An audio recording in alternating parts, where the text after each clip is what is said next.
Hello, everybody. Welcome to Let's Talk Football. My name is John Halpert, alongside my co-host Christopher J. Michael Scott Palmer. How you doing today, my son? Doing all right, man. How are we? We're really going with that name again? I mean, it's not your full name, but it's partial your name. Don't worry, I'll explain as the weeks go on. But Here we go, boys. But I also want to say to you, Chris Palmer, happy birthday. I know your birthday just passed, and I know you were just out celebrating today. But I just wanted to say, from me to you, happy birthday, my brother. Thank you, my friend. I appreciate it. Once more around the sun. So for Another trip around the sun. It's always there. It's always there. So today we have a packed show for you guys today. So we're going to be going over what happened in Week 3, giving you our Week 3 recap, along with 5 fascinating matchups we have for Week 4 that we're going to be talking about, and as well as the Thursday night game at the very end. So with all that being said, Chris Palmer, are you ready? Yeah, and honestly, I want to start with a question to you, friend. And this goes specifically to your Ravens team.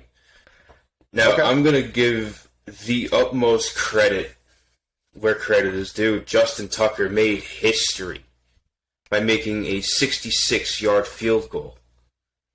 Is he the greatest of all time?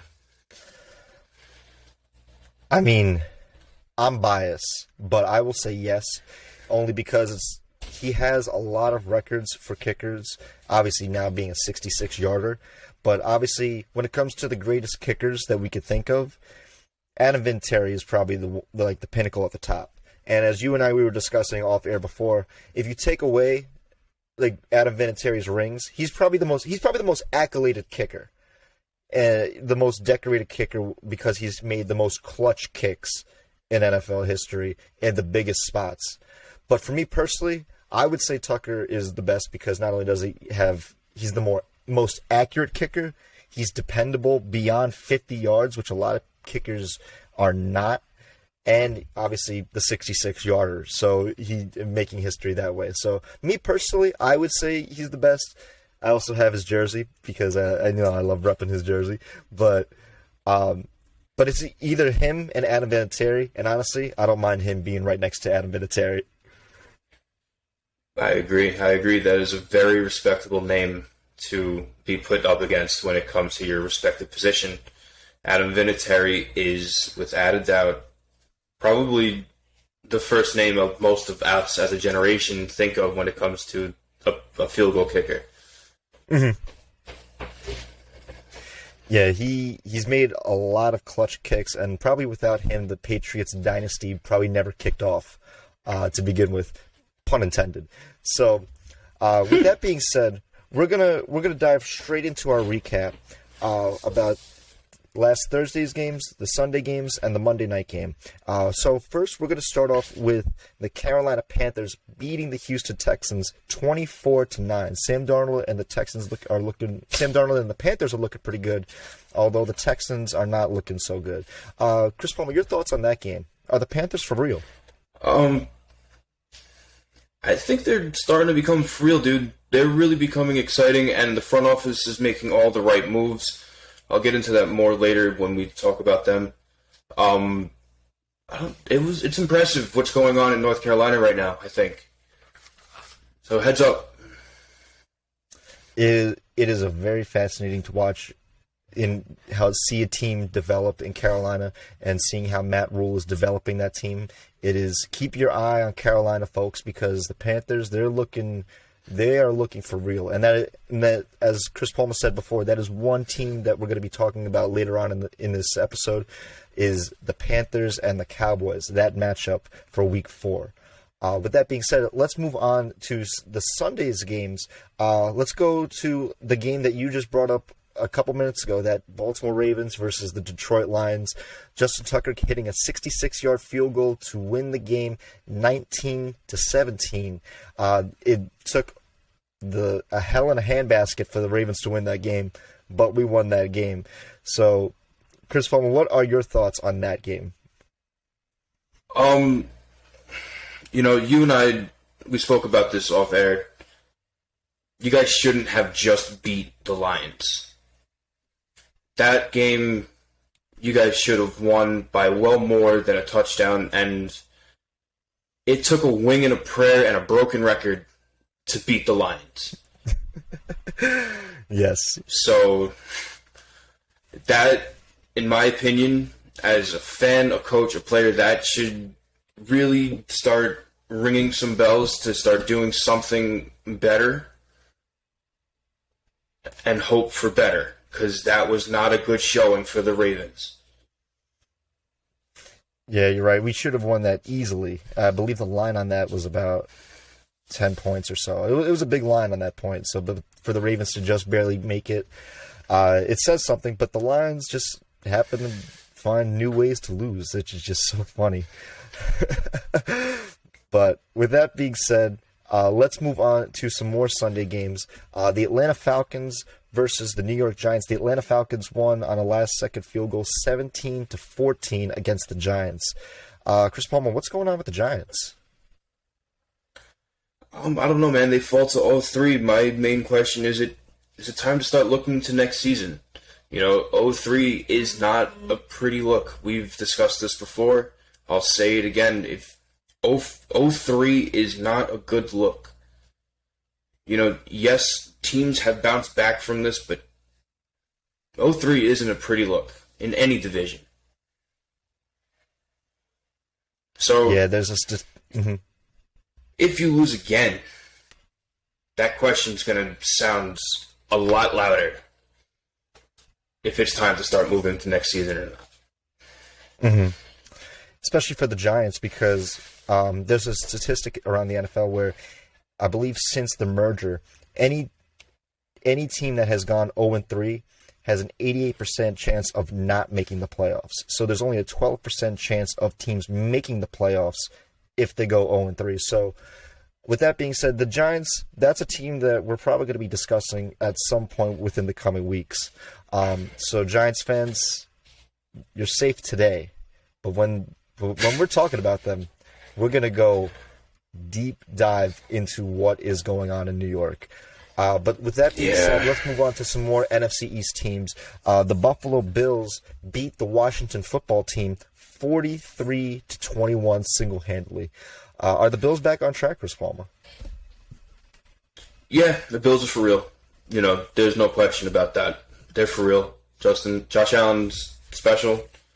He has that receiving core, and, they're just going to put up 40 points a game, and you just have to match it or hold them off. It just shows they're just going to be impressive and special all year. Yeah, they're going to be very special, and it looks like week 1 may have been the anomaly. But the Bills play the Texans next week, so that's going to be a great stat padding game for them. So with that being said, we're going to be moving on to another game, the Arizona Cardinals versus the Jacksonville Jaguars. The Cardinals came away at the very end and won 31-19. The Jags just had a lot of turnovers that cost them, a lot of costly turnovers. But Chris Palmer, do you like what you see from the Jags? Are the Jags promising? Again, I have no inclination to say that they have any form of success coming their way. They're not playing well. However, the Cardinals are for real. I did some digging. They are averaging 34 points per game after week 3. Yeah. Mm-hmm. They are serious this year. They are a Cardinals are for real team. They are a white-hot team, and we're going to be talking about the Cardinals matchup for Week 4. The Cardinals are going to be playing against the LA Rams, so that is going to be a fascinating matchup, and we are going to be talking about that later on in this episode. So with that being said, we're going to move on to the next game that was on Sunday. The Indianapolis Colts playing against the Tennessee Titans. The Titans just look back to form. They beat the Colts 25-16. Chris Palmer, what's going on with the Colts? What isn't going on with the Colts, man? Again, Carson Wentz isn't all that. And it shows. He's not all that. He's not going to bring a team, no matter how good the offensive line, and that offensive line in Indy is good. He's not going to bring them anywhere. Like, move on from Carson Wentz. He's a backup at best, in my opinion. Get someone better than Carson Wentz to front your team. Mm-hmm. There's not much else there.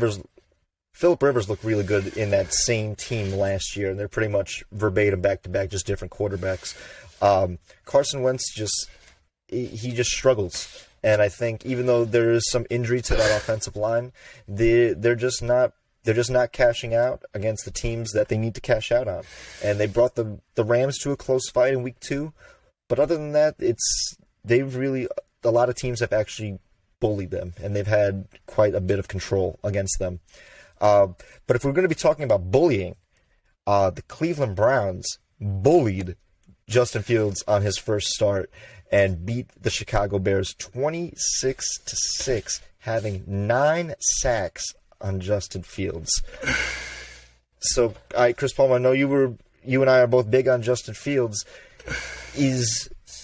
Was putting him in this week a little too soon? Should Matt Nagy have waited to put him in, even though they're sitting on Nick Foles? Or do you think it was the right call to just throw him right into the fire? You see, that's a tough question because it all depends on how it goes at practice, who learns the plays better, who runs the offense better.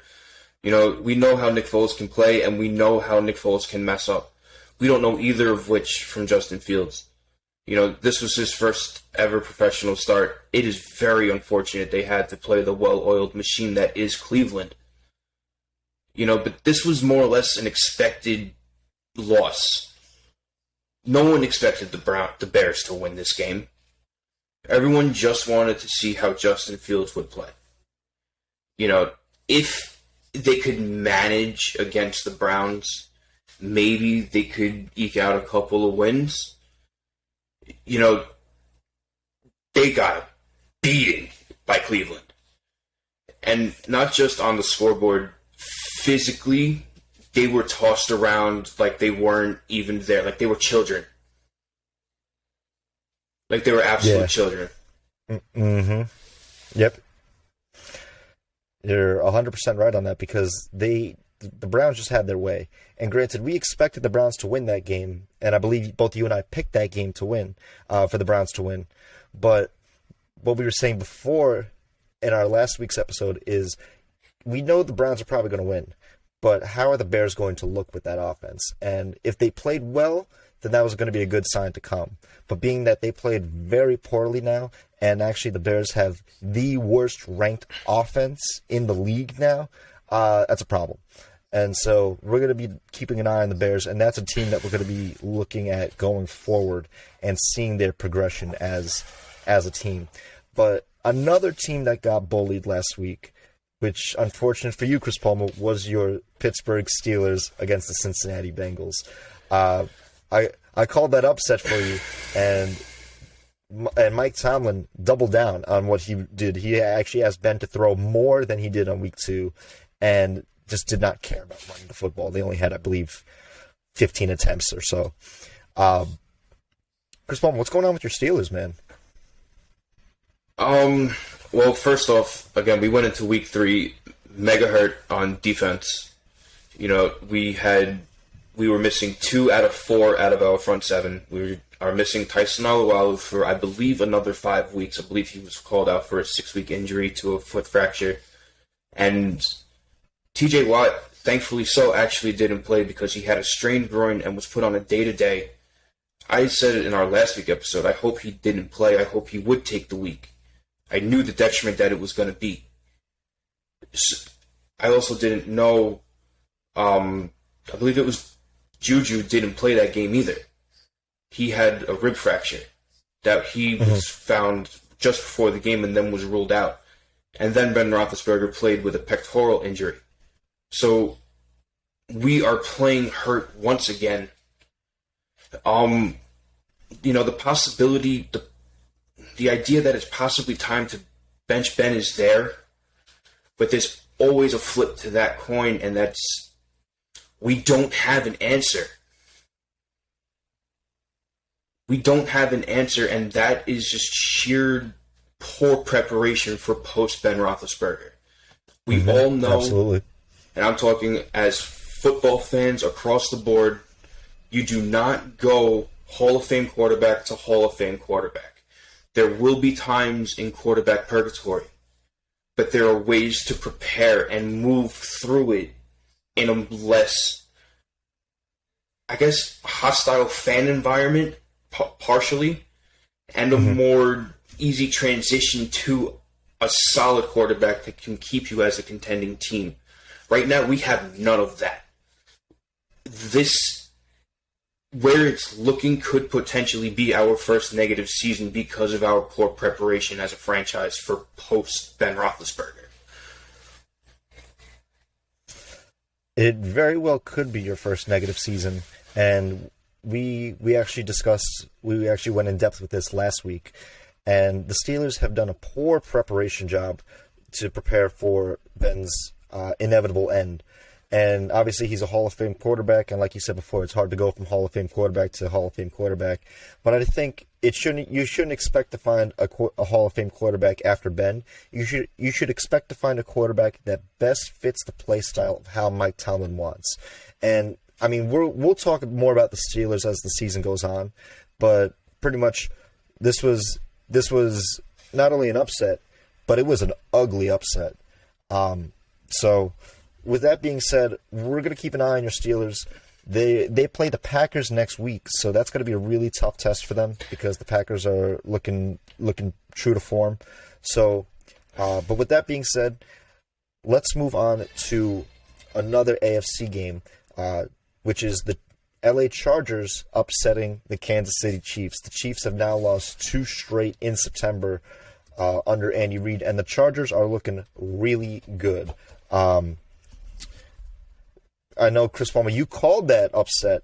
So tell me, what did you see in that game that you liked? Well, first off, on the Chiefs side, this is their first 2-game loss streak since week 5 and 6 of 2019.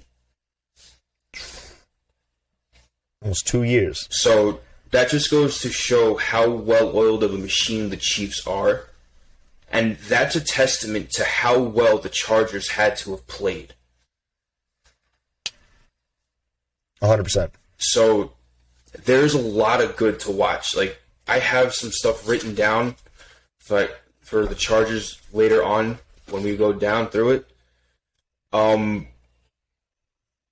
Chargers are for real.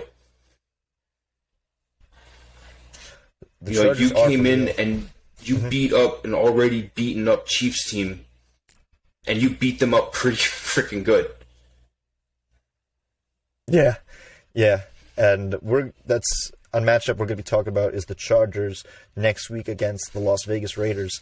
With that being said, the Las Vegas Raiders actually beat the Miami Dolphins this past Sunday, 31-28 in overtime. Derek Carr's looking true to form. We're going to be talking more about the Chargers and the Raiders going later on in this episode because that is the Monday night game for Week 4. But with that being said, how did we overlook the Raiders, man? I mean, they look good. I want to put you on pause for a second. You misstepped the Raiders. I have been having a soft spot for years with the Raiders, and I've said don't sleep on Derek Carr since he's been drafted. This man has gotten consistently better since he came back from the broken leg injury, and I've said it every season since. And now he is turning heads because he has weapons. And he can let the ball fly to his stars. I like what I'm seeing, especially after last year when it was proven that the team finally surrounded John Gruden and bought into him.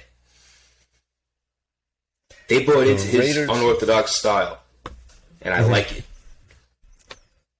I know the Raiders are a team that you've wanted to succeed for a long time. But like I said, we're going to get into that a little bit later on in this episode. It's nice to see the Raiders do well and succeed in the league because I think a lot of people have been wanting to see this for a while. But with that being said, there's another 3-0 team within that same division, and that is the Denver Broncos. And they beat the Jets 26-0 this past weekend. are the Broncos for real? Potentially. The Broncos could be for real. Teddy Bridgewater would be their quarterback, correct? That's who their quarterback is? Yep. Yeah. He might be their guy. That would be cool. To see Teddy Bridgewater have a team. That's a cool thought. Because he would have been great pre-knee injury. Everyone forgets he had a catastrophic knee injury that almost took him out of the game completely. Yeah. Then he came back and he was a solid backup quarterback for years on every team that he just about played on, and he can still play, and he's showing it in Denver. Oh yeah. So it's gonna be a big test against the for the Broncos because they play the Ravens next week. So it's in Denver. But this is going to be their toughest matchup so far because they've played the Giants, the Jags, and the Jets. A combined 0-9 record between those three teams. So we'll see how the Broncos do. We'll see if they're for real, if they can go up against my Ravens and play well. But let's move on to some more games that happened. The Minnesota Vikings upset the Seattle Seahawks 30-17.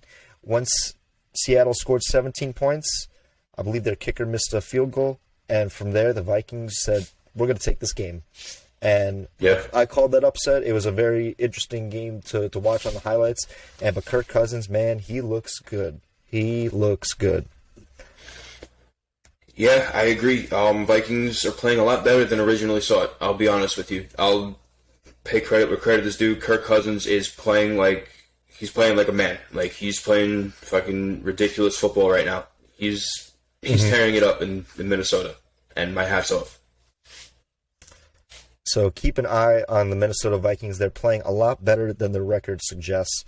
So one of the stellar games of the week last week was actually the Rams and the Buccaneers, and that was a game that we actually talked about last week in our episode.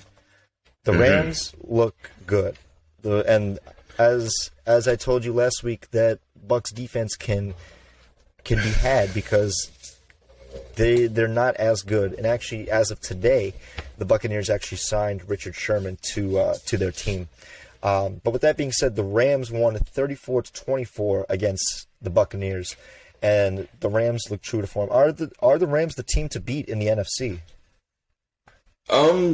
You see, that question remains to be seen if they are the team to beat. But the age-old question is finally answered. Give Stafford a team, he's a contending quarterback. That has been answered. Yeah. Yes, he is a contending quarterback. This man is lighting it up in LA. Do you remember hearing the crowd? Jesus Christ, I haven't heard a crowd for an LA football team like that in years. Sorry, Chargers fans. It's been a long time. Well, I know the Chargers are new to LA as well because obviously they came from San Francisco. But the Rams look really... You're right, San Diego. But the Rams look good. The Rams look good. I'm thinking San Fran because I'm looking on my sheet right now and I'm seeing that the Green Bay Packers beat the San Francisco 49ers 30-28. Well, yes. And that San Fran looks good too. That whole division looks really good. And even though the San Francisco 49ers lost to the Packers, Jimmy G played well. He played very well. And we're going to be talking about the Niners later on in this episode because they play against the Seattle Seahawks in Week 4. So we're going to be talking about the 49ers a little bit and the Green Bay Packers. But let's just wrap up this recap with Dallas and Philly. The Dallas Cowboys beat the Philadelphia Eagles 41-21 in a trouncing. And Chris Palmer, was Week 1 an anomaly for the Eagles? Are they bad but just don't know it? I think they're bad and they know it still, even though they have Jalen Hurts. Like, the Eagles know they're bad. They're one of the bad teams of the league. They have been that way for years, and it's going to be that way. Unfortunately, it's like Detroit. It's like you look at them and you know they're just a bad team. You know, the only one that really broke that formula is Cleveland. You used to look at them and used to laugh at them. Now you're looking at them and it's like, that's tough. You know, they made all the right moves. Carolina was seeping into that area of their bad team, but they did a full 180 and they're becoming a true to form solid football team again. Again, I referenced the Carolina Panthers because they're doing a lot of right things. But they are. And let's actually begin with the Carolina Panthers because they play the Dallas Cowboys on Sunday. So with that being said, everything that you've said already, I 100% agree with. Matt Rule has made a complete 180 on that team, and they're doing it very well. They're doing it from the defense first, and they're doing it so well with the defense that they actually have the number one ranked defense in the league currently at this point in time. And I want to throw some stats your way, Chris Palma. The Panthers actually lead the league in sacks with 14 sacks so far this season. It's a beautiful thing. That's a beautiful thing. That means they are focused focused on the defense first, and they're right at the point of attack. Sam Darnold, he's good, but he's not the focal point of that team. Even though Christian McCaffrey got hurt, J.C. Horn got hurt as well, they're still a really good team. And the Cowboys, they're looking better than people thought as well.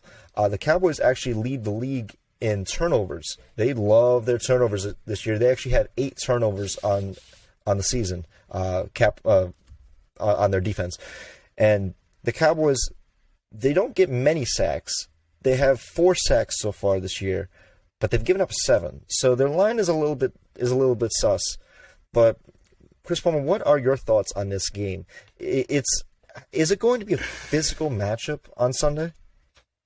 Oh, come on. This is going to be probably one of the most physical games of the week, to be honest with you, because it's going to be a smash-mouth defense versus a Cowboys team that finally found the formula that works, and that is truly taking the number of passes off of Dak, so his numbers stay above par, and you have a solid run game. We said this last week, how dependent some teams aren't with the run game, how some are. I shouted out the Cowboys last week. I'll do it again. That duo between Zeke and Pollard is something to behold. It really is. You know, people have been counting Zeke out because, you know, he got lazy and gained some weight. This man's in the best physical shape of his life, and you can see it. He is driving 4, 5, 6 defensive linemen 7 yards down the field before getting taken down. He will not be stopped. And then you have Pollard in the backfield. His explosion, his cuts, his moves. He is the other head of that 2-headed Leviathan that I called that. It is unbelievable what they are doing with running back in Dallas right now. Yeah, Zeke looked like his old self on Sunday. He had, I believe it was 17 rushing attempts, 95 yards, and 2 touchdowns. So he looked true to form last week. I want to know if they can consistently do it. That's my question for the Cowboys, is can they consistently run the ball? Because here's another statistic. With the Cowboys, since in the Dak Prescott era, the Cowboys are 26-0 when they rush more times than they pass the ball. So when they have an established ground game and not relying on Dak Prescott to throw it 40 to 50 times, that's how they win games. And I think last week we really went in depth with how important the run game is. And I believe Dallas showed it to you this past week, is if they run the ball, they are a fierce competitive team. And I think a lot of teams can take away from that. If a team that is willing to run the ball, you will find success, but you have to be willing to do it. So that's going to be a really, really good game to watch next week. And I think that's probably going to be the hardest test for the Panthers this season so far, even though they played the Jets, the Texans, and the Saints. The Saints are probably their best test so far because that's a division opponent. But the Cowboys, that's an offense that if the Panthers aren't if they overlook that offense, the Cowboys can easily put up 35 points. Their offense looks really true. For sure. And that's in Dallas too. So, It'll be a tough game. That game it's going to be a very tough game. But what do you have any more thoughts on that game? Because it's going to be probably a little bit more of a defensive oriented game than we're thinking. For sure, it's going to be defensive oriented, especially from the Panthers side. They just picked up a huge trade from Jacksonville, C.J. Henderson, for absolute peanuts. I think it was a backup tight end and a 5th-round draft pick they picked up C.J. Henderson for. Mm-hmm. And I believe he was the number 1 draft pick in the 2020 draft as a cornerback. He was the Jacksonville's first-round draft pick in 2020. I don't remember what number it was. Okay. It was right before Trevor Lawrence because he was this past year. But he had, on his entire draft card, it was in the elite era. Like, it was all in the elite bracket. I looked at it the other day. And that's the same thing as, J.C. Horn. Understandably so. He's hurt when he comes back. The two of them are going to be lethal. Something to watch out for, though. Sam Darnold did not throw a passing touchdown against Houston. Had 2 rushing touchdowns, which is cool, but he did not throw a passing touchdown. Yeah, that's gonna be something to watch for going forward. Can Sam Darnold push the ball and cash out when he needs to? Obviously, he can do it with his legs. He's young. He can do it like that. But what happens if they get caught in shootout? And I think if they're not careful, that may happen this week. So, but I do trust that defense. I actually trust Matt Rule over Mike McCarthy. And I just love the way that defense looks. It looks ferocious. And as to our audience members, as we said last week, Chris Palmer and I, we love defensive football. We love defensive-oriented football. So 14 sacks, they're probably going to get after that line on Dallas because that line is going to blow that offensive line up. Yeah. They're going to blow that offensive line up. So that's going to be a very, very fascinating game to watch. I wish Luke Kuechly was still on the team because that probably would have just completed it. But because you and I were talking about this earlier. But, man, Panthers look good. I also cannot wait to see them. I can't wait to see them against the Bucs later on in this year, because that's going to be the real test. That's going to be another really true test. And we'll probably talk about that game when it comes up. But I like the way the Panthers look. They look like a very convincing 3-0 team right now. I agree with you 100%. Do you have one thing they need? Maybe one piece up front as like a nose tackle, maybe one more defensive tackle, just to have one more bull rush. You have your edge rush, you have your outside core, you have your cornerbacks now in healing, and you also have your safeties. Can't think of them off the top of my head. Your offense needs some work. You need a right guard. Thank you, Jeremy Chin. He was the main one that I was thinking of. Your right guard and your left tackle need work. You know that I saw that Sam Darnold had 2 fumbles that game, one of which each person got burned. Your right guard was burned. I watched the highlights. Just about every good play that Sam Darnold made was because his man burned him, and he had to make a desperation throw. And then the left tackle, he can't pull. His pass blocking is subpar. He has no push. He gets beat promptly on just about every other play. So those are the weak points of the Panthers. Those are what need to work. I do like how Sam Darnold is finding comfort in DJ Moore, though.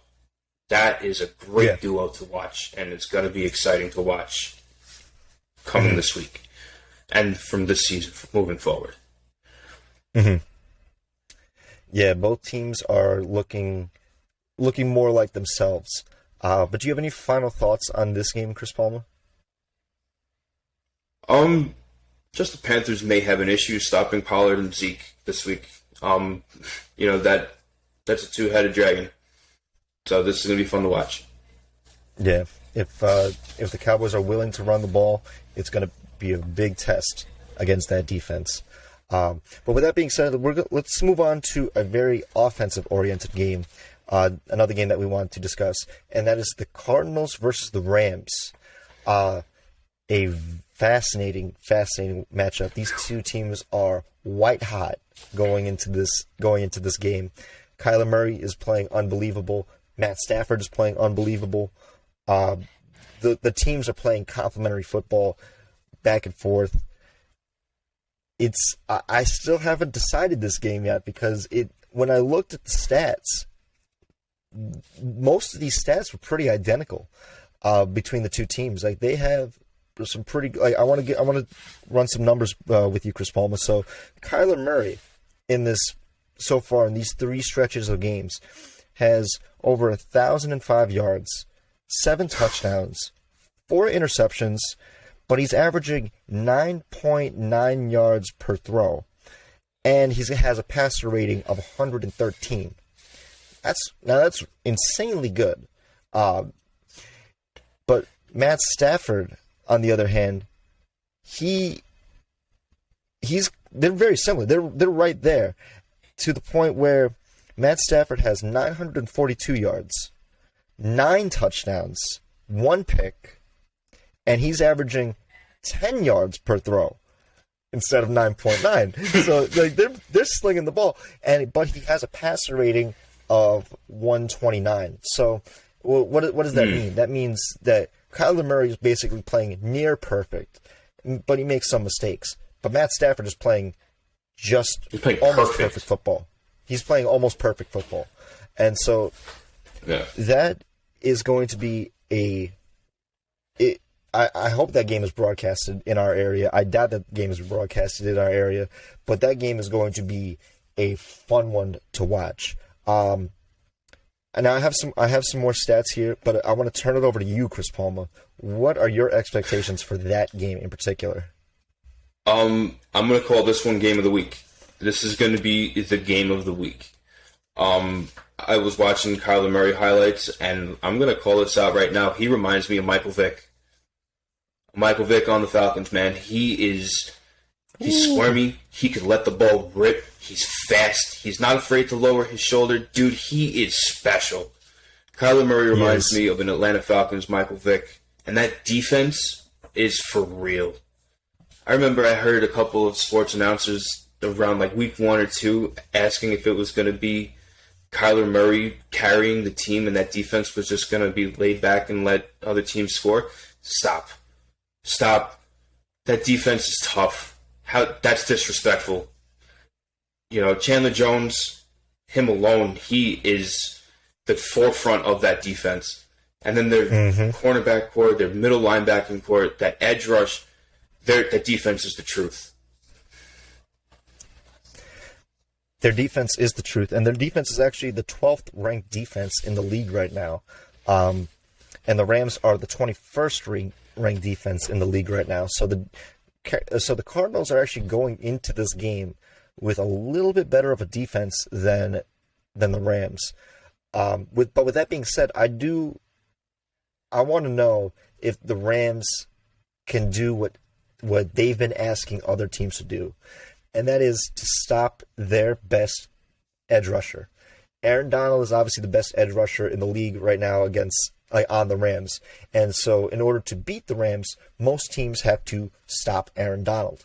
But I want to know, can the Rams stop Chandler Jones? He is going to be the one. And Jordan Hicks. Don't forget Jordan Hicks. He is. But Chandler Jones is like the one to come right off that edge. And can the Rams stop him? Because they've asked a lot of teams in the past couple years, can you stop Aaron Donald? Can they stop Chandler Jones? That is going to be a really good question. And another matchup to look for is Jalen Ramsey on DeAndre Hopkins. Because that's going to be interesting to watch. There's so much to this game that you're having one of the best cornerbacks in the league go up against one of the best wide receiver, if not the best wide receiver in the league. And that whole secondary for the Rams is great, along with that receiving core of the Cardinals. So it's going to be an interesting clash right there because both teams are just going to go right at it. So keep an eye on that matchup, Jalen Ramsey and DeAndre Hopkins. What the Rams might do is they might play a little bit more zone than man, but still keep an eye for that matchup.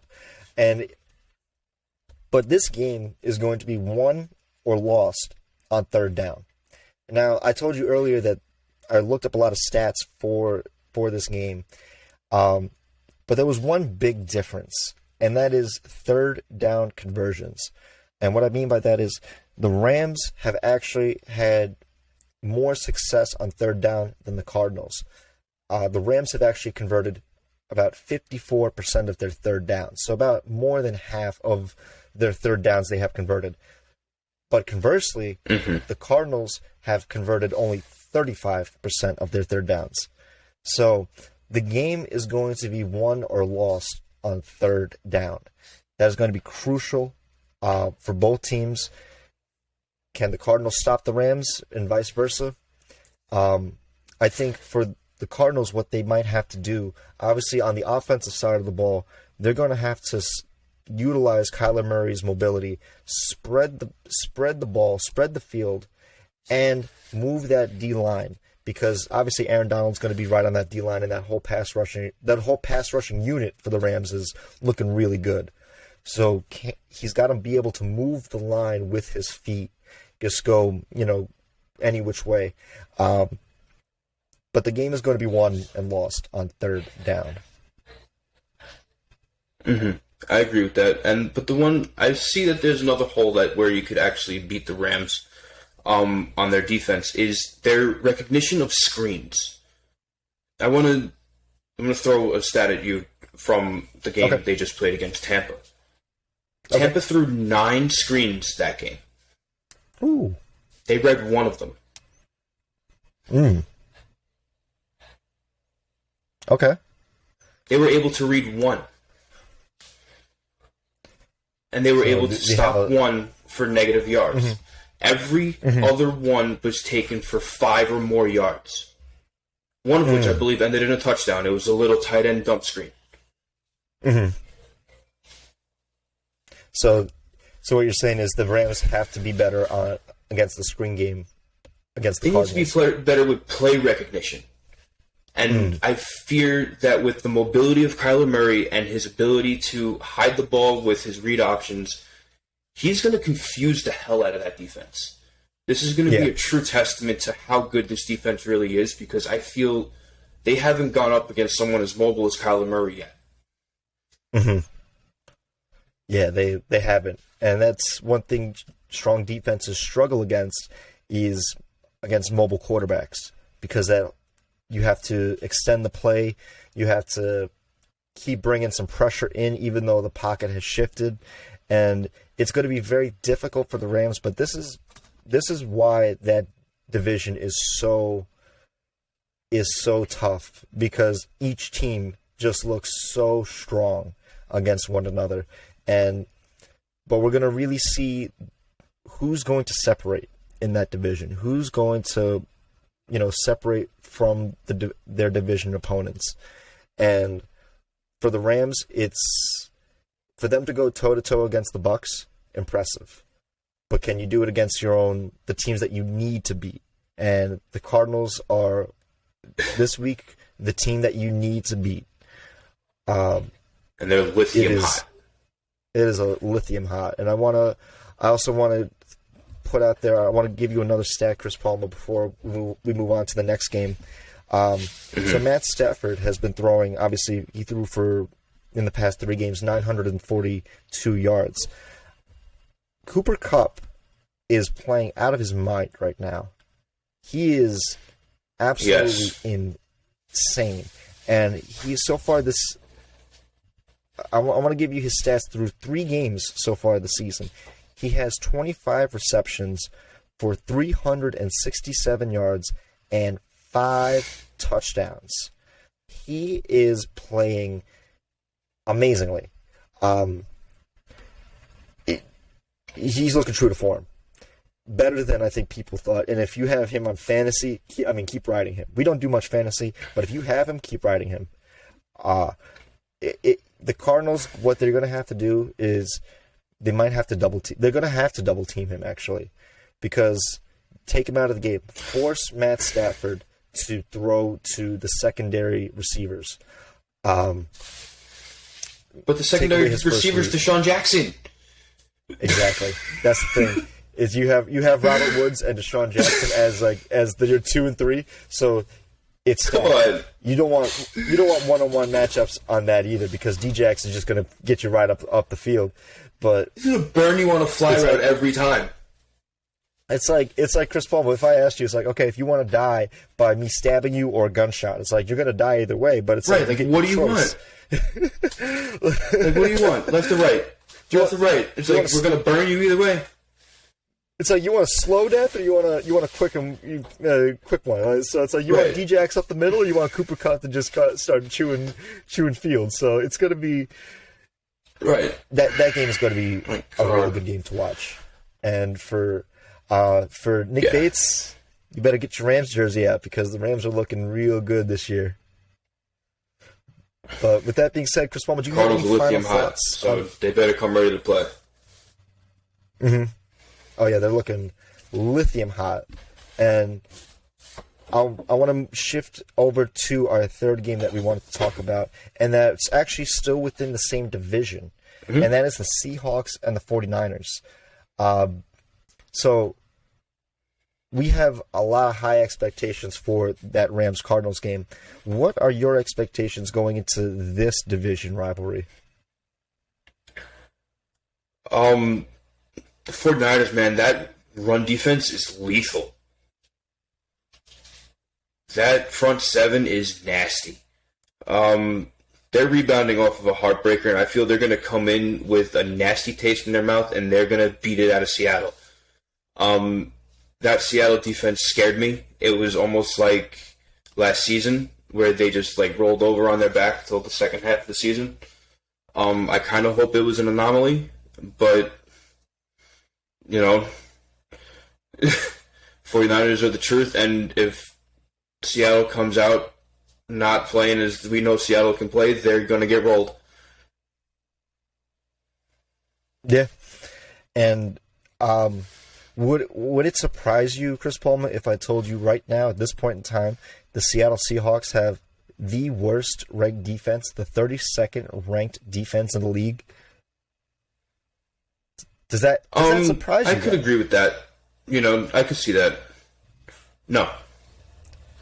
Well, I was going to say, it's not surprising. And that's not surprising. That's one thing that the Seahawks are going to have to do, is they're going to have to get better on defense. We thought that they did that last year when they picked it up in the second half of the season, but it looks like they cannot do it. They gave up 2 back-to-back losses where they had over a 10-point lead against the Titans and against the Vikings. Both, like you said, both teams 49ers had a heartbreaker against the Packers, but, I mean, that's Aaron Rodgers are going to do Aaron Rodgers things. So that's to be expected. Right, but 37 seconds is too much time. Yeah. But with Seattle, though, they gave up against the Vikings. They had a lead, and once Kirk Cousins got it going, that defense was Swiss cheese. And Seattle does not look true to form. And I hate to say it, man, they may miss the playoffs this year if they don't make any necessary adjustments. But I don't know. Let me ask you: can they stop their best weapons in San Fran? Can the Seattle defense stop either George Kittle or Deebo Samuel? You think they can do that? I don't think they have an answer for George Kittle.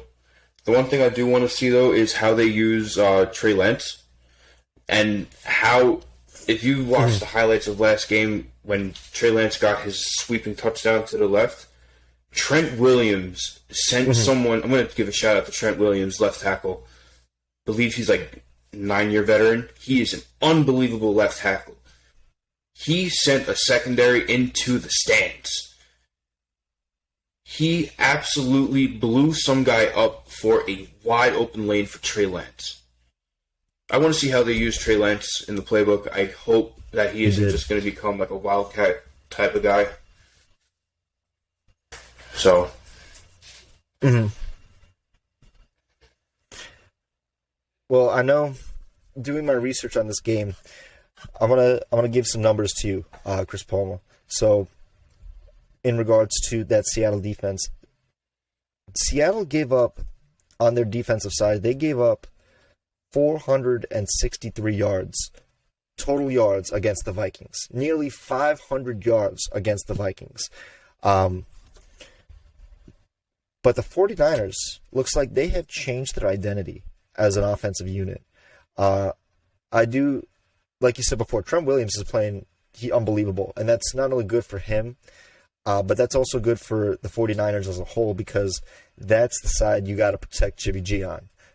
We all know Jimmy G is injury prone, so it's best to have a good left tackle. But I want to give you some more stats, Chris Palma. So against that Seattle defense, they are allowing teams to convert on third down about 48% of the time. And conversely, the San Francisco 49ers defense is actually converting about 47% of their third down. So what does that mean? That means third down, the Seattle defense is going to have a tough time stopping that San Francisco offense. We consider San Fran a rushing style team, but last week against the Packers, they only had 6 rushers for 66 yards in total that game.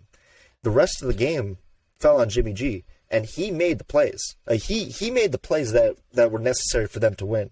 So San Fran is no longer, I wouldn't consider them no longer a running team. They have opened up the playbook. They trust Jimmy G to make these throws, to make these big throws in the clutch. And Seattle's going to be having a tough time. San Fran is getting about 5.6 yards per play, which is really good. But conversely, the Seattle offense has been playing pretty well too. They've been playing they have about 7.4 yards per play. So what does that mean? That means Seattle's trying to take the big shot over and over and over and trying to make these big plays, while Jimmy G and the San Francisco 49ers, they're just taking what the defense is giving them, just slowly, methodically marching down the field. And Seattle's trying to just take the shot, and it's hurting the team. Russell Wilson became basically a spectator on Sunday against the Vikings, and Kirk Cousins absolutely just lit it up. So I don't like the way Seattle looks going into this game, but anything can happen on any given Sunday and any division game. So some crazy thing could happen for divisional games. And we've all seen it, especially against Seattle and the 49ers.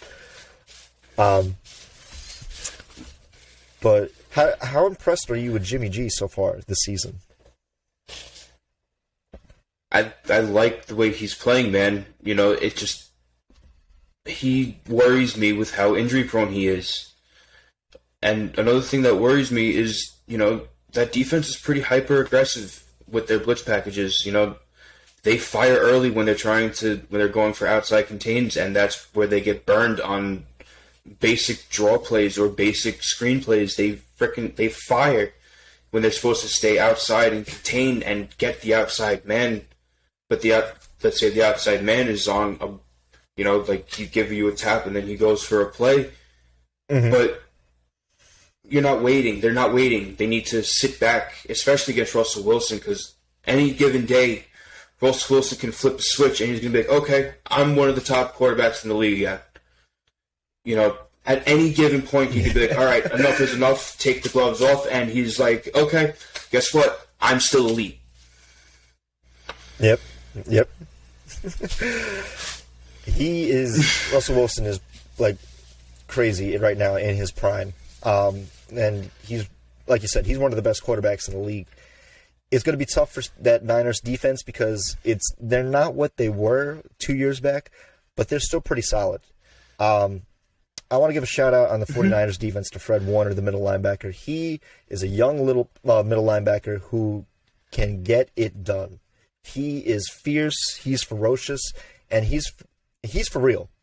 So if you're watching that game on Sunday, keep an eye for number 54 on the San Francisco 49ers, because he is basically going to tell you how that game is going to be. If he can read Seattle and dissect the play and have that play recognition against Seattle, it's going to be a rough day for Russell Wilson and company. Yeah, I agree. But do you have any final thoughts going about that game before we move on to the next one? Yeah, I hope that whatever happened when it comes to the offensive line in that game doesn't continue to happen, where half the line stayed down. I'm hoping it was a miscue, and I'm hoping it's not discipline issues on the offensive line. You know, you guys need to know your counts, man. You know, that's going to really matter come later in the season when you play really important games. You know, week 2, sure, call it early game jitters, but that can't happen anymore, especially going into this week. That can't happen this week. Yeah, especially against a divisional opponent who you know you're going to be seeing again later on in the season. Exactly. But let's move on to the fourth game that we actually wanted to talk about, and that is probably the most hyped game throughout this entire week, and that is Tom Brady and the Bucs coming to Foxborough for the first time in an opponent's uniform. Tom Brady is going to be in Foxborough. There's a lot to this game. There's a lot to unpack, but I'm going to toss it to you, Chris Palmer. What do you see happening in this game? You know, honestly, I see another chess match between Bruce Arians and Bill Belichick. You know, Bruce Arians is another really, really well-respected coach in the league. Bill Belichick is, of course, Bill Belichick.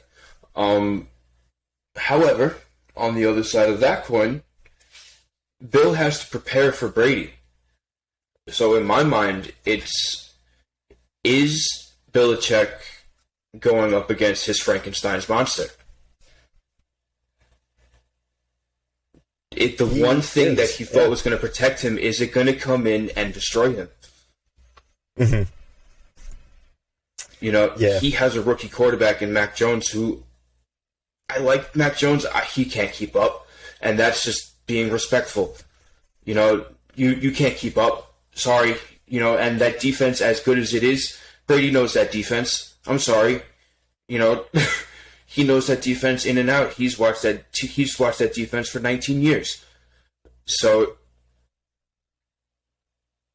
unless Belichick has something up his sleeve, which we all know he might, he could just have something tucked away for when Brady shows up, like he's been waiting for. It's going to be a chess match, I feel. It is going to be a chess match, but not only that, it's also a game of pride for Brady and for Belichick, because it's scary to think just how good that Patriots dynasty was. For nearly 20 years, they were pretty much like the top team in the league, because you had the best coach along with the best quarterback and a top 10 defense year in and year out. But it's different. The game is a lot different than what it was 2 years ago when Brady was still on the Patriots.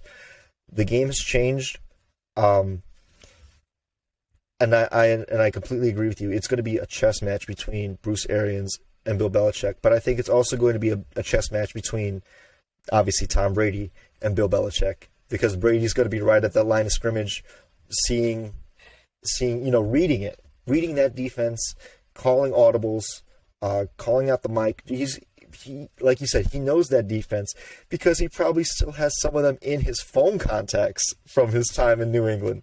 So he's still friends with these guys, and that doesn't just go away after. So it's like he still talks to these guys, and this is actually going to be. I'm glad they have this game on primetime. It's going to be the Sunday night primetime game.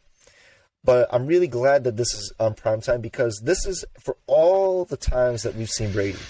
And as tired as we are of seeing him, this is actually something he's never done before. This is new to him to play against his former team in Foxborough. I mean, obviously players have gone to different teams and played against their teams, but this is new for Tom Brady. And this is something that we haven't seen Brady do. But I want to throw some stats for you real quick. Now, I told you last week that the Rams can move the ball on the Bucs defense because that Bucs defense, you can't really run the ball on them, but you could pass it to them. That secondary is very, very suspicious, and the acquisition of Richard Sherman only kind of proves that more because they know that they have a hole in the secondary, and they're like, okay, look, we need to get someone who could just play and just plug right into the game. And so you get a great veteran mind in Richard Sherman. I don't think he'll be eligible to play in this game, so he'll probably be playing week 5. I don't think he'll be playing this week 4, because it's just so soon on how they signed him. But I want to give you some stats real quick on how, even though that Bucs defense is not really that good, that Patriots offense is really not that good. And I know you and I, we talk about how Ben Roethlisberger throws a lot of times, but Mac Jones against the Saints, he was 30 for 51 attempts for 270 yards, a touchdown, and 3 picks. So, Belichick, he's allowing Mac to just kind of like go down, like dink and dunk down the field, but he's not pushing the ball down the field. And that's going to be a problem because that's how you kind of beat the Bucs defense, is you push the ball on them and you don't be afraid to take those shots. I think what we're going to do is we're going to see Belichick open up a little bit more in the playbook. He might take the training wheels off just a little bit, but it's but in this matchup in particular, you have a weakness against a weakness. You have the Patriots offense against that Bucs defense, but you also have a strength versus a strength, which is that Bucs offense against that New England defense. So both matchups are going to be very, very fascinating to watch because you're going to see, okay, just how bad are the Bucs defense, just how bad is the Patriots offense. So this is going to be, again, I'm glad this is a primetime game, and this is a first and for Tom Brady, and man, I want to know what Belichick has up his sleeve. You see, with Bill, he knows exactly what makes Tom Brady struggle. And we've said it before, we'll say it again, it's pressure. Yep. The Rams did it. It caused him to throw bad passes in important situations. That pass defense is going to be all over that offensive line. They're watching film all week on which weaknesses are on that line. And they are going to have a day, just like LA did. It's going to be hard. And on the flip side, on that defense, is having trouble. Again, for some reason, defenses have trouble reading screens, I feel. They have trouble reading screens too. So if they throw screens, tight end screens, bubble screens, break screens, whatever you want to call them, that defense may not have an answer. You know, that's... Yeah. Especially if Bill just has one hidden and it's just like a little... I don't know.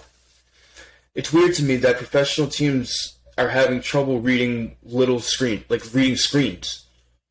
Well, some teams disguise it very well, and some teams just kind of... Sometimes they just beat their man and they just call the right play at the right time against that defense. But I want to actually ask you a question, CP. Would the Patriots have been better off if they kept Cam Newton as their starting quarterback?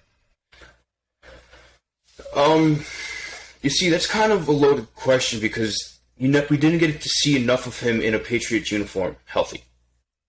Number one. You know, there was COVID Cam, and we all know that wasn't Cam anywhere near 100%. And then post-COVID Cam, he was kind of a maniac on the sideline. So I kind of understand why Bill let him go. You know, I understand why he didn't let him continue. Because, like, we're trying to keep a low profile here, and everyone knows Cam is a huge personality. You know, and that's not taking away from his talent, but his talent really isn't there anymore, so he's over-embellishing the personality. It's, I'm Cam. You know, it's, look at me, I'm Cam, I'm still Superman. And then he goes on the field, he don't play like when he was Super Cam. You know, and, you know, so it's okay, so you're going to go sit over here, but you're still going to be the loudest guy on the sideline. And that helps to an extent until you're just yelling about yourself. Mm-hmm. You know, if you're yelling, supporting your team, that's fine.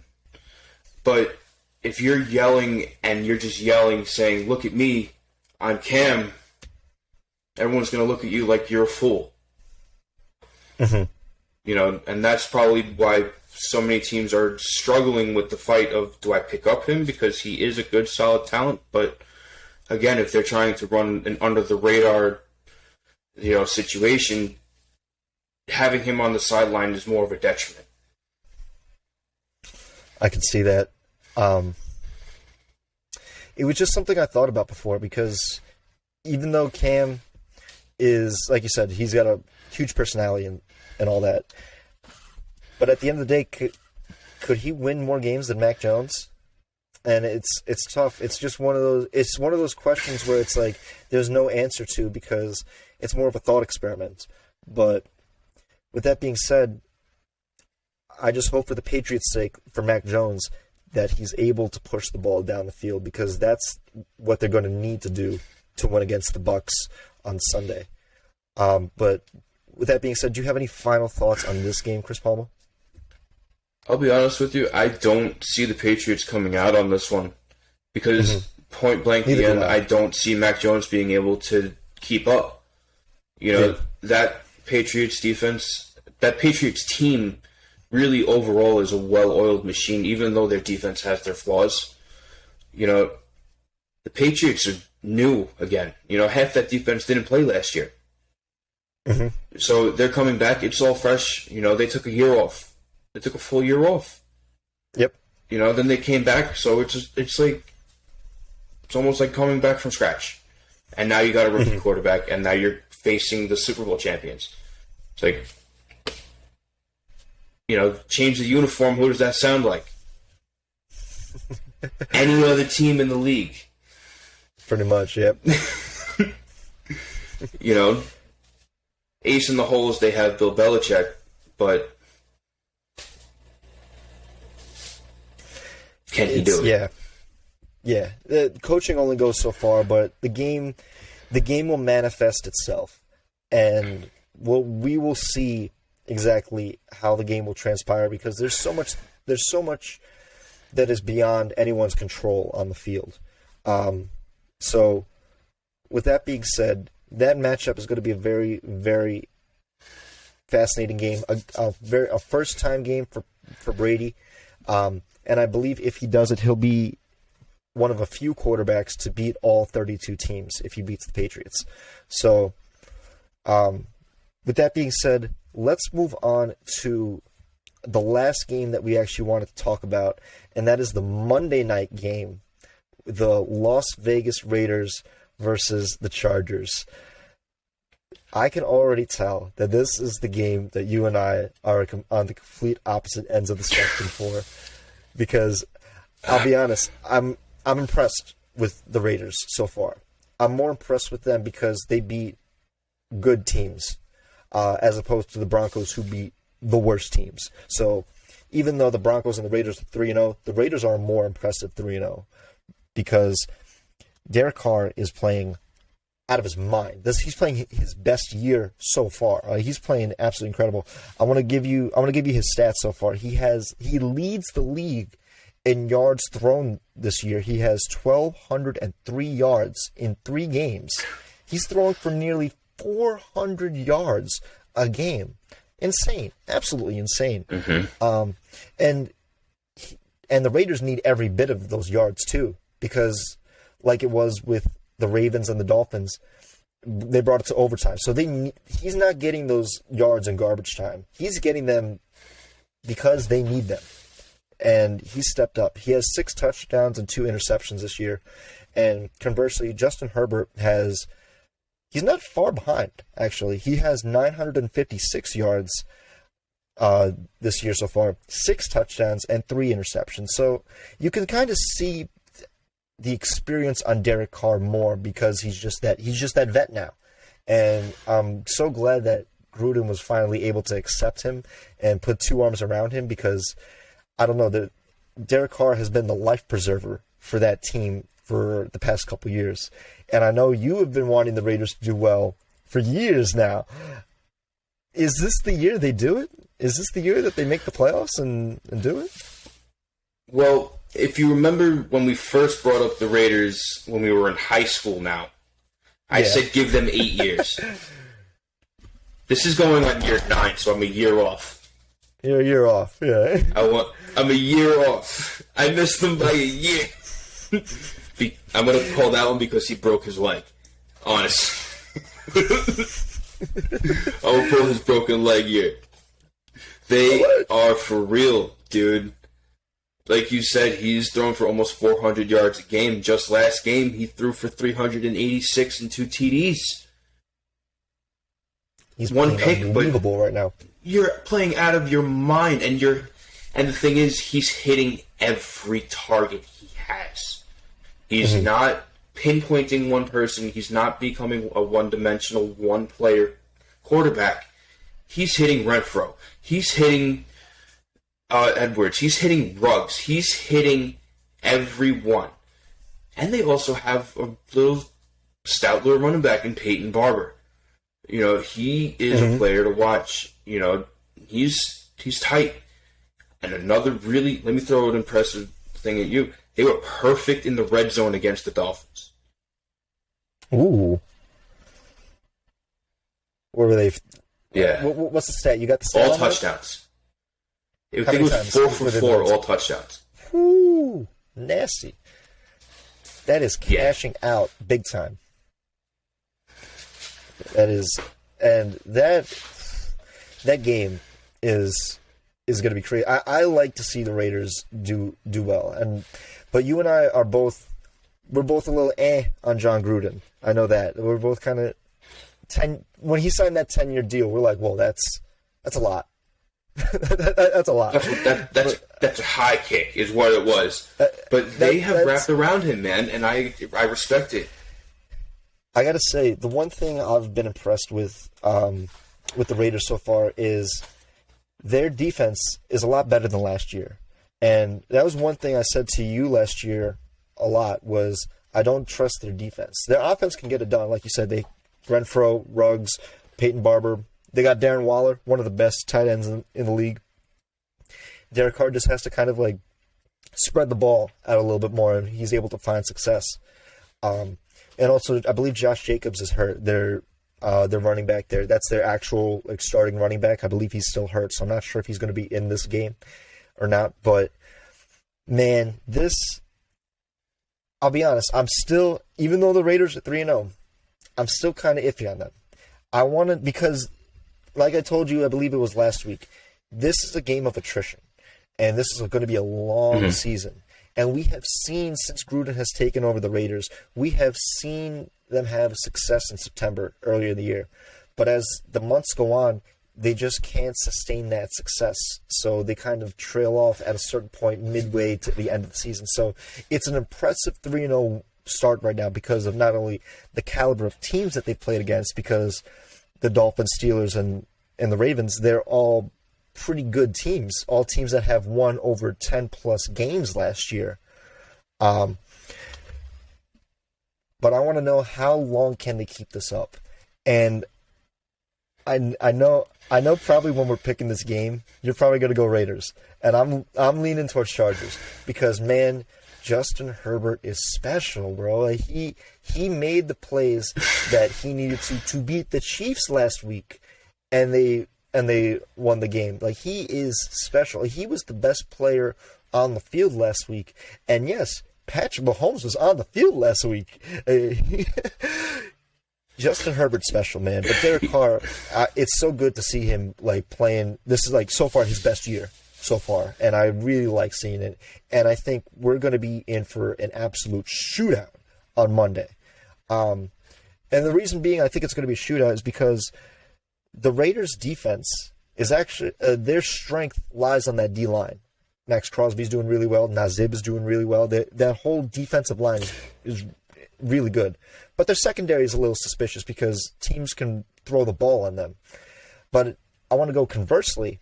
The Chargers, their secondary is good, but the pass rush is just not there because even though they have Joey Bosa, and he's great, but they needed Melvin Ingram, who's now on the Steelers now. They needed him on the other side to generate that dual pass rush. But I got to say, I want to give a shout-out to the Chargers defense, to Asante Samuel Jr. He's playing really well. He's a rookie, and he's playing really well right now. Just like his pops. But, man, this game is... Do not underestimate if this game is going to be a shootout like 35-34 or something like that. It's going to be a high-scoring game. These teams are going to be moving the ball on each other, and both quarterbacks are lithium hot right now. Let me ask you something. Does this have a playoff vibe to you? Maybe not a playoff vibe, but it's like a wild card vibe? Game. It seems like an elimination game because there's only so many slots, there's only so many teams, but man, this is it.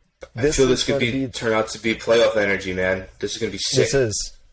And this is going to be in LA right now, this game. So the Raiders, they 2 out of their 3 wins have come at home, and obviously they went on the road to Pittsburgh to beat your Steelers.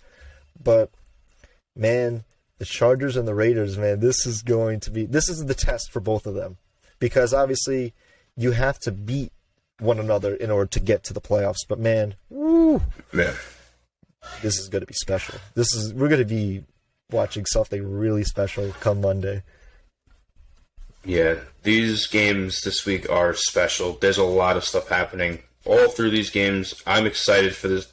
I'll be honest with you, I'm really torn for this Raiders-Chargers game, man. It's not going to be as easy of a decision as you think, because I am right there with you that Justin Herbert is special.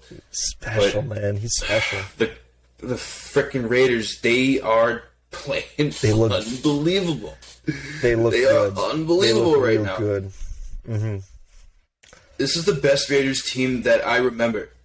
They're freaking unreal right now. So far. Mm-hmm. I'm not going to...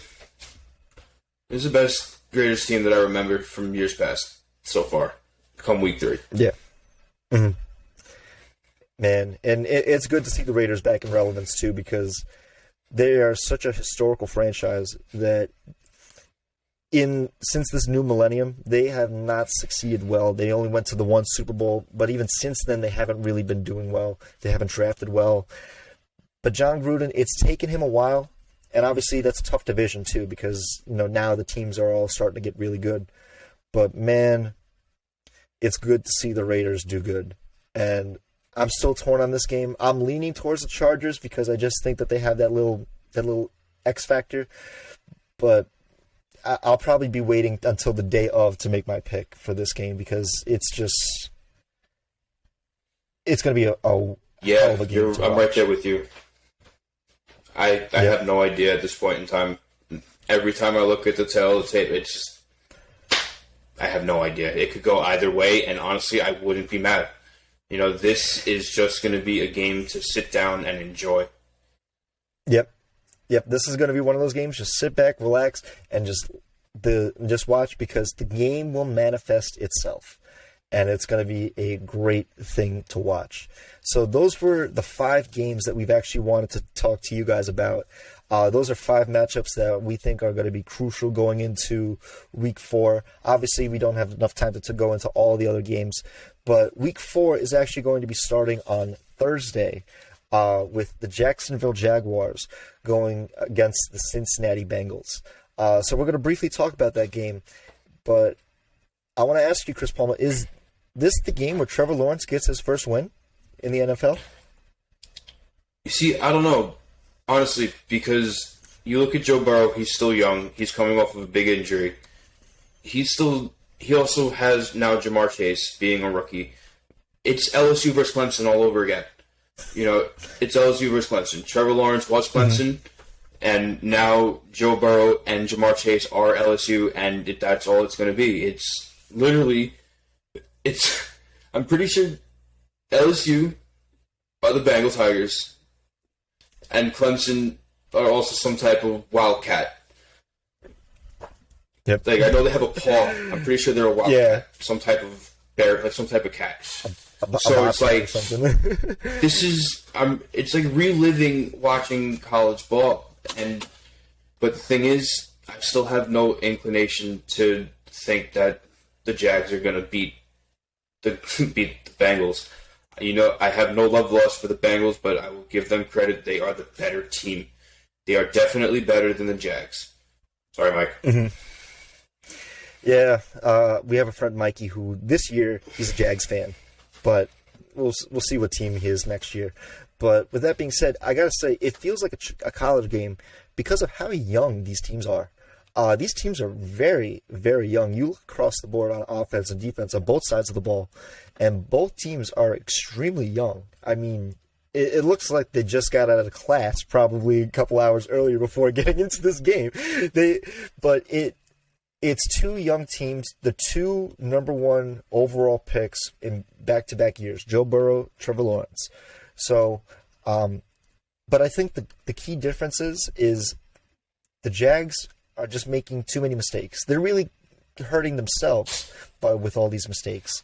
And of course, that's going to come with the game. You got a young team. Of course, they're going to make mistakes. You got a first-year head coach. It's different. It's a lot different than college.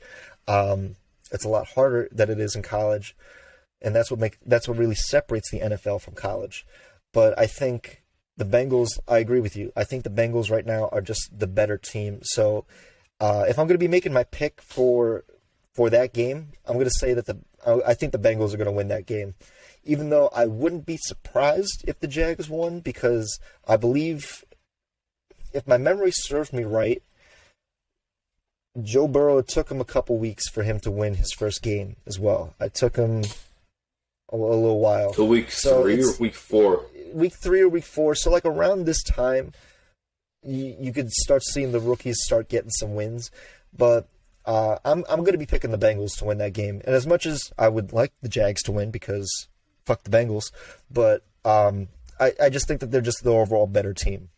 So who are you taking for that game? You taking the Bengals? Yeah, I'm going to take the Bengals.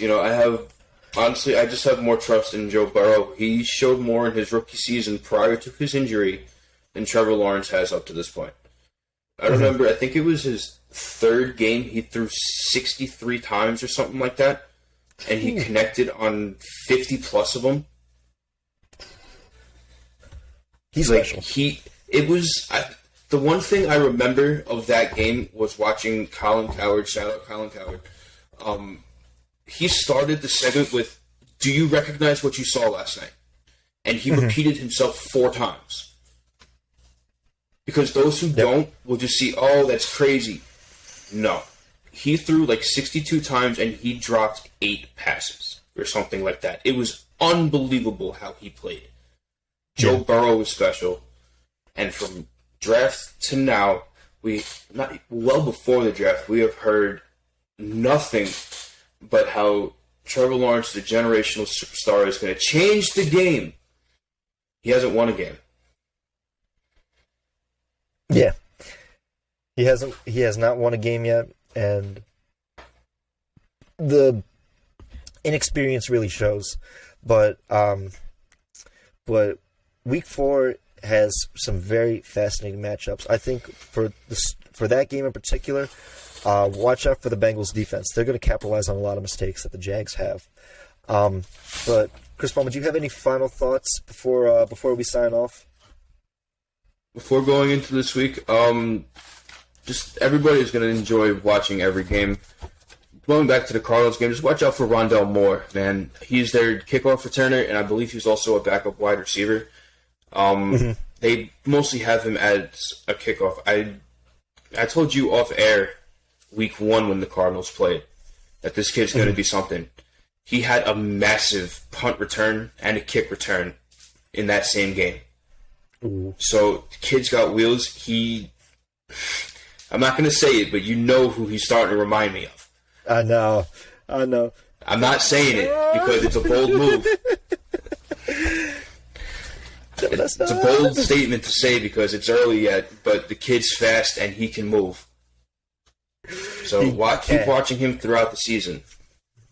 He is, and that, like we said before, that is a matchup to keep your eyes on, folks. And we're gonna be telling you our picks later on this week. We're gonna be making our picks for week 4. So make sure you stay tuned in. Join us on this coming weekend to see who we're gonna be picking this upcoming week. But man, we have a great week 4 for you guys. So with that being said, Chris Paul, is there any other thing you want to say to them? Obviously, fuck the Bengals. Well, there's no love lost for the Bengals. Everyone knows that. We don't respect the Bengals in this house.